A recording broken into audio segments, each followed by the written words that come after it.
Welcome to another Climate Tech podcast, interviews with the people trying to save us from ourselves. Sebastian Pohlmann is CTO at UpCatalyst, a company that turns CO2 into graphite and other carbon-based products for use in applications like batteries. A German living in Estonia since 2019, he's bullish on sustainable ways to power the energy transition. I reached him in Tallinn. I'm Ryan Grant Little. Thanks for being here. Sebastian, welcome to the podcast. Hi, Ryan. Thanks for having me. As CTO at UpCatalyst, you're turning CO2 into graphite for batteries. And this sounds like one of these killing two birds with one stone situations, upcycling a waste product into a product that's necessary for the energy transition. And it also strikes me as something that you don't just come up with as an idea on a Sunday afternoon. So where did the idea for this come from? Yeah, the idea for this came from a spin-off in university. So here in Estonia, in Tartu University, they actually found out how to electrolyze CO2 back into carbon. Well, they didn't find it out. This technology exists, but what they found out is how to do it for specific carbon allotropes. So how to make specific forms of carbon out of CO2 by splitting it electrochemically. And so that's in these types of carbon. So I mentioned graphite. Are there other kinds of carbon that you're using as well? Yeah, we can also make carbon nanotubes. So very thin wires made out of carbon. And these have also a lot of applications in battery space and composite materials, let's say in upcoming materials, a lot of new applications using carbon nanotubes. Cool. I want to talk about the applications a little bit as well. Can you explain kind of in layperson's terms how this works? So what does the process actually look like to turn CO2 back into carbon? Sure. So this works a little bit like aluminum smelting. So that doesn't tell you anything in layperson's terms, but it is a molten salt electrolysis. What does it mean is that it works at fairly high temperatures, around 600 to 800 degrees Celsius, in a molten salt. So instead of having an electrolysis like you normally have electrolysis of water, which is done in water, you use another liquid, which is a molten salt. If you heat up a salt, even table salt, if you heat it up to high enough temperatures, it becomes liquid. And what we do is we use carbonate salts, so salts that already have the carbon dioxide dissolved in them, and we can dissolve more carbon dioxide in them. So we pump the carbon dioxide into this molten salt. And then we have two electrodes in there that apply a voltage and a current flows. And that current goes directly into the carbon dioxide molecules. So it adds enough electrons on one side to strip the oxygen from the carbon. And you're left with solid carbon on one side and with oxygen on the other side. So you have oxygen bubbles forming on the other side and just escaping into the atmosphere. Okay, and I want to talk to you more about salt in a minute as well, because I was actually out from the last week tonight with John Oliver. There was a piece on deep sea mining and talked about, maybe you saw this recently, but talked about batteries from salt. And it sounds like maybe there's some crossover here. So what about the economics of this? And let's talk also a bit about the market. For me, turning CO2 back into carbon sounds a bit like putting toothpaste back into the tube. How do the economics look for this relative to kind of the traditional but dirtier forms of mining carbon?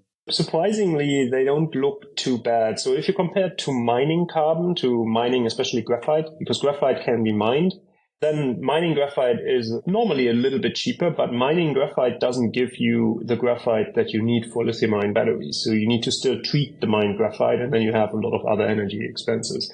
There are other ways how to make graphite. Most battery graphite today is actually made synthetically from petroleum coke.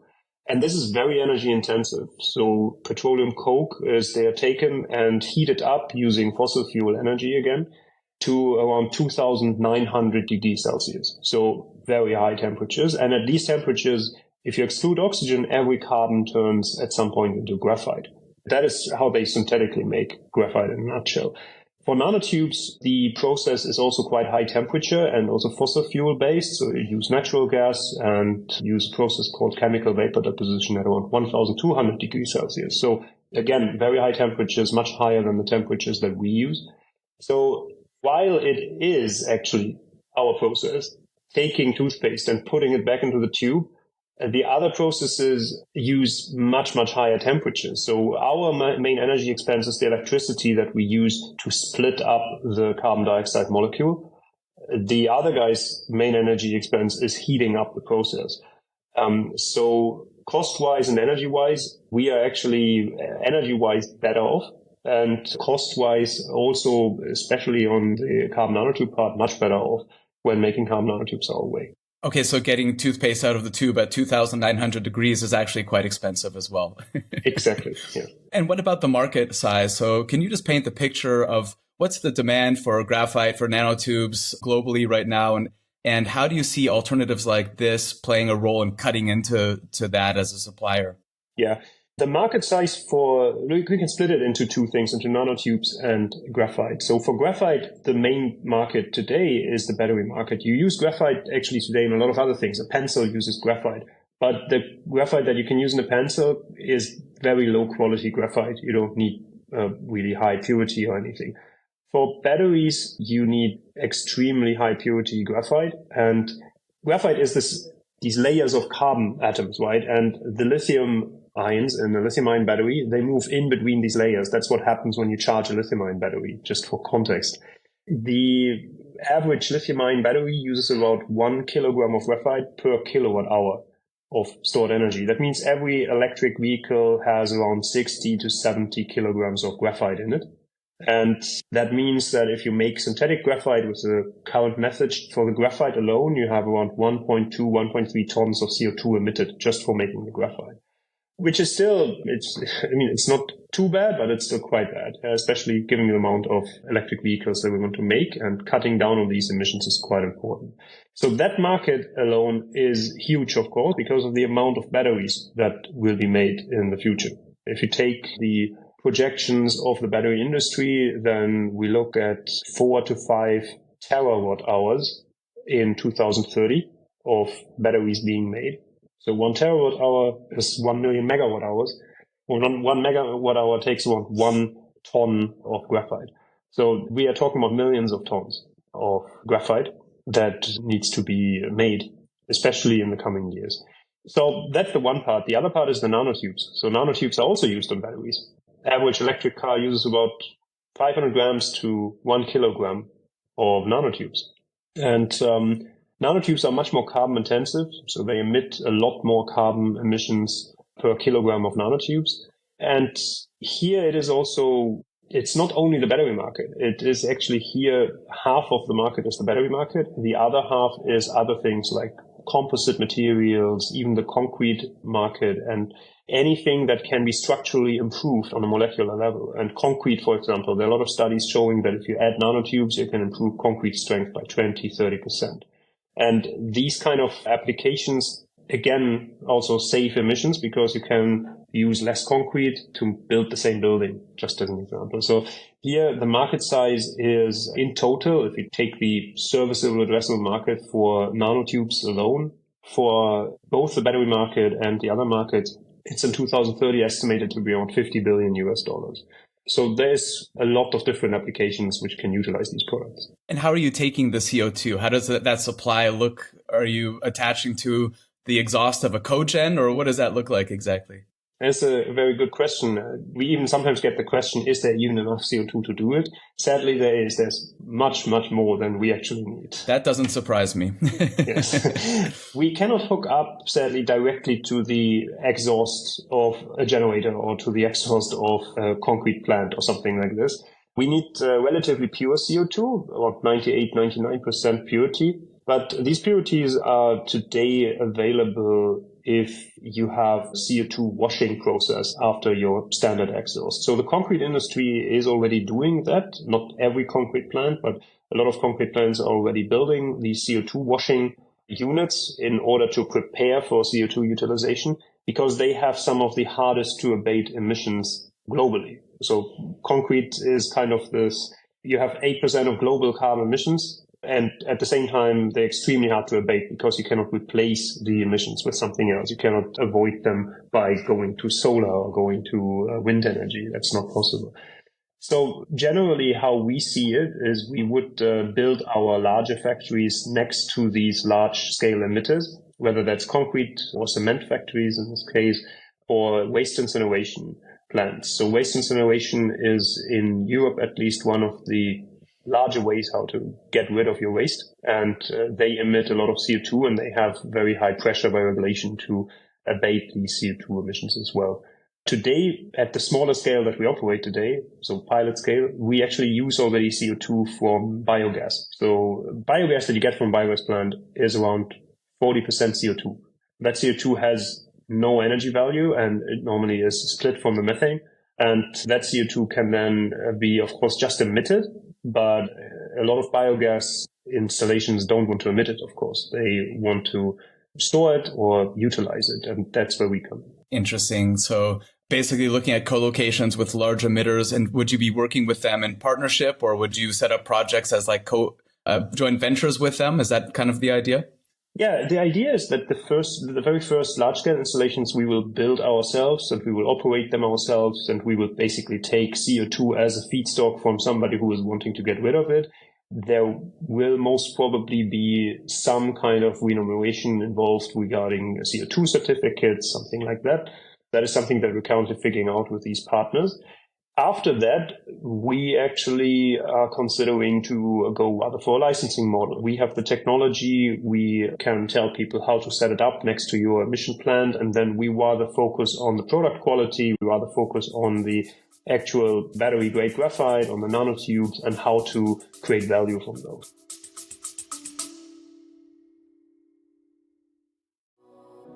I work with a lot of companies who plan to open up shop in or expand across Europe. My one big piece of advice, don't fall into the trap of setting up a new entity right away. Instead, talk to my friends at Paracar, who can help you get up and running without all the costs, not to mention the legal and HR hassle.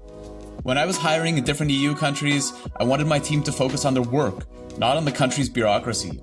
After interviewing a half dozen international expansion firms, I chose Paracar because they were by far the most knowledgeable, and they're great people. Whether you're a large multinational looking to expand abroad, a small business looking for the right talent, or a contractor, they'll sort it out. Book a free, no-obligation consultation right now at paracar.eu/climate. That's PARAKAR.eu/climate.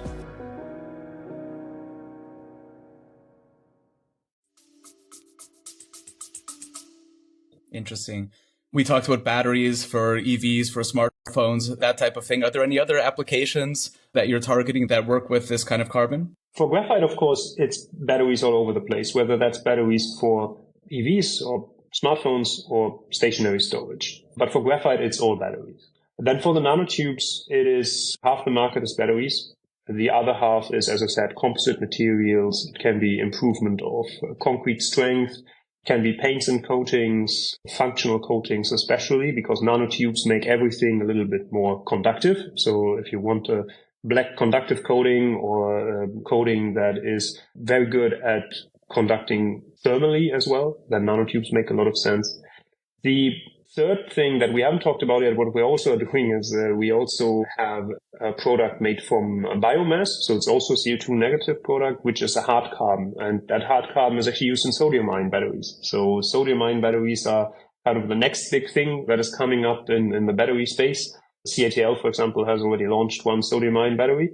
And we see that this is quite an important battery market to follow in. And the graphite cannot be used in sodium-ion batteries. So what they use in sodium-ion batteries is a different form of carbon. It's called hard carbon, and we are also offering a product in that space. You're totally stealing my thunder here, Sebastian, because I even have a point here about CATL in China, which is the largest battery manufacturer in the world. And they're making these sodium-ion batteries and supplying them to EV companies, the major one being Chery, which is also a Chinese one. And I was going to ask you what your take is on this technology, but if it's on your roadmap as kind of the third product, I think that answers it. Yeah, it is. I can expand a little bit on our take on it. So the sodium-ion battery is generally regarded in the battery space as definitely a large part of the technology mix coming up in the future regarding energy storage. Why? Because it doesn't use lithium. It's much safer than lithium-ion batteries. It doesn't necessarily use cobalt. It can be discharged to 0 volts, so you can transport it more safely, install it more safely. There are a lot of benefits of this, but most importantly, it's cheaper. So per kilowatt hour, you can probably get sodium-ion to levels that are 15, 20, 30% cheaper than what you get from a lithium-ion battery. And for stationary storage, that is a huge game changer because suddenly it becomes very viable to install large stationary battery installations next to wind farms, solar farms, and secure the energy supply from renewables. And so, and I mean, also the accessibility of salt is much easier than some of the more difficult precious metals that are, in geopolitically unstable places, or as is the case with deep sea drilling, kind of in the deepest parts of the sea. And I'll go back to the John Oliver episode of Last Week Tonight again, where he's talking about the metal company, which is looking to basically harvest the deepest part of the seabed in order to get materials for batteries. And I wonder, I mean, working with some of the more sustainable approaches like you're talking about and with salt, is there a way to obviate this altogether so that we don't have to continue with the most hazardous for the environment and for people types of mining? Or is this a kind of everything required solution in order to electrify the world? I mean, we're trying to shift the entire planet into an electrified world. And so I can imagine that it might take everything that we've got in order to do it within a time frame that doesn't put us over a 3+ degrees of warming. Of course, I think the concern always needs to be how to get the metals that we need in order to get fully renewable and get carbon neutral in our energy landscape without damaging the environment too much. I think it would be foolish to think that we can do it without damaging the environment overall. But we also need to consider that we are switching, right? We are not doing something new. We're actually switching from something much more harmful, which is deep sea drilling already, which is oil and gas. And that's a quote, I actually don't remember from whom, but we're switching from an oil and gas-based energy system to a metal-based energy system. The good thing about metals is you can recycle them, right? Oil and gas, you cannot recycle. I mean, that's kind of what we are trying to do. We're trying to get the CO2 back into carbon form. But generally, oil and gas products, the final product is CO2, and you cannot recycle that really well. Whereas metals, you can recycle. So I agree that maybe we should think about before going to deep sea mining. It sounds also very costly, and there might be just deposits elsewhere that are easier accessible. But I also think that we're globally in this phase where we are trying things out. It's still new to a lot of people. I mean, think about how the lithium-ion battery looked in the 90s. Then people never thought that a lithium-ion battery would be available below 1,000 euros per kilowatt hour. Today we are already at 50. So that is something where a lot of learning is going on. There's a learning process and also learning process on the supply chain. So I'm pretty sure that we need to closely watch it in order to figure it out, but we will figure out how to get the metals we need without necessarily destroying all of our ecosystems. Yeah, some of our listeners will be, like me, old enough to remember carrying around the giant Motorola phone and laptops that basically break your back with the weight of these batteries. You mentioned that UpCatalyst is a spin-out of Tartu University. And I wonder if you could talk a little bit about kind of the role of academia in the work that you do and what kind of connections you still have with them or with other universities in working on R&D or life cycle analyses or any of these kinds of things. Yeah. So we work a lot with universities. We actually currently most of our laboratories are hosted in university laboratory space that we have rented specifically for these purposes. And we are now slowly growing out of this phase where we go into a larger facility that is next to a waste incineration plant here in Tallinn in Estonia.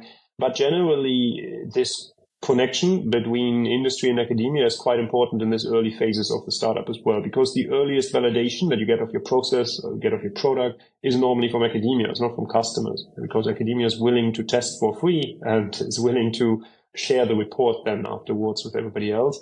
But also academia has a lot of assets that are available for you to use without having to spend millions of euros on measurement equipment, right? So there's electron scanning microscopes and all these kind of things that are quite expensive to buy, but are not that expensive if you just want to buy maybe 3 to 10 tests or something. So that's something that where we definitely work with academia, but we also work in a lot of grant projects with academic institutions all around Europe. So Europe has, I would say, a very successful grant structure when it comes to these research projects where industry works together with academia. There we work with universities and research institutes all around Europe. Oh, that sounds great. Yeah, I'm aware that a lot of these programs require kind of an industry part and an academic part, and then there's sort of a negotiation around what information is provided publicly and what's allowed to kind of stay as your IP. And some universities do that very well. Some are still kind of figuring it out, especially when it comes to a lot of the climate tech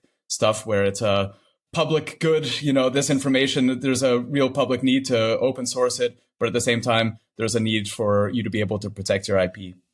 Your latest funding round was led by Berlin's Extantia, which I consider to be one of the finest climate tech investors in the world. And listeners can go all the way back to episode number 5 and hear partner Carlotta Ochoa-Neven-Dumont's episode on this podcast. I wonder if you could talk a little bit about what the path forward looks like. This doesn't sound like a cheap venture. What does a path forward look like in terms of financing? First of all, Extantia will be very happy to hear that that you think that highly of them. We, of course, think also very highly of them, and work with them has been very great so far. Of course, to answer your question, of course, this is capital intensive. It's deep tech, and we need a lot of capital expenditure to make this happen. To build these large electrolysis reactors, it costs a lot of money, and to especially build something for the first time costs a lot of money. It is capital expensive. It is not as expensive as some people might think. So when we talk to our customers or our partners as well on the carbon capture side, then they expect much higher sums than we normally tell them that it will cost to abate their emissions. But it is still capital intensive, and that's also why we, of course, will consider additional funding rounds. So the good thing is about all of this is that the carbon dioxide is such a huge pain for anybody who's emitting it that most people are focused on also spending some money to get rid of their carbon dioxide emissions or abate them somehow. And some of these are even the same people that would then use the products. So some of them actually would use carbon nanotubes at the same time while emitting a lot of CO2 emissions. So they have a win-win situations with this technology. And of course, these are the partners that we are starting to work with now to also figure out how much of this will still be venture capital funded, how much of this will already be partner funded. Interesting. And then they love the story also that they can make this very closed loop, right? When it's when they're both the consumer and the producer of the CO2 and the offsets. So makes a lot of sense. And it's not only a story in that sense. Yeah. So of course we see a lot of stories when it comes to climate tech, because a lot of people just want to have a nice green label somewhere on their product. But in terms of concrete, for example, then you have all the emissions from cement, which are huge. But you also have nanotubes in concrete, which are taken out of the carbon cycle for 100, 150 years at least, because concrete is never burned or very rarely burned at these temperatures that you would release these carbon emissions again. So it's also important to think about whenever somebody tells you, okay, we're taking carbon out of the atmosphere, or we abate carbon emissions and we're putting it somewhere, that how long will it stay there? Will it stay there for 10 years? Then you're not really taking it out of the carbon cycle. If you take it out of the carbon cycle for 100, 200 years, then you start to make a dent. Really drill in on that somewhere aspect of it. Yes. Who would you like to hear from, and what kind of people who are listening could help you further your mission, Sebastian? We would like to hear from, first of all, we are always happy if somebody's interested in what we are doing. We're a small company. We are always happy to talk about it. So anybody who wants to learn more should definitely reach out to us. Of course, we are very happy to hear from companies that have the pain of CO2 emissions and would like to get rid of them, and maybe even already have an idea, wait a minute, I have a battery plant that has CO2 emissions and I need graphite, so maybe let's combine the two. These stories also exist. And finally, of course, speaking of investments, then of course also anybody who is interested in further investing into these kind of technologies is of course welcome to contact us. And as always, I'll put your LinkedIn and website in the show notes. Sebastian, thanks so much for talking today. Thank you, Ryan. It was great talking to you. Thanks for listening to another Climate Tech podcast. It would mean a lot if you would subscribe, rate, and share this podcast. Get in touch anytime with tips and guest recommendations at hello@climatetechpod.com. Find me, Ryan Grant Little, on LinkedIn. I'll be back with another episode next week. Bye for now.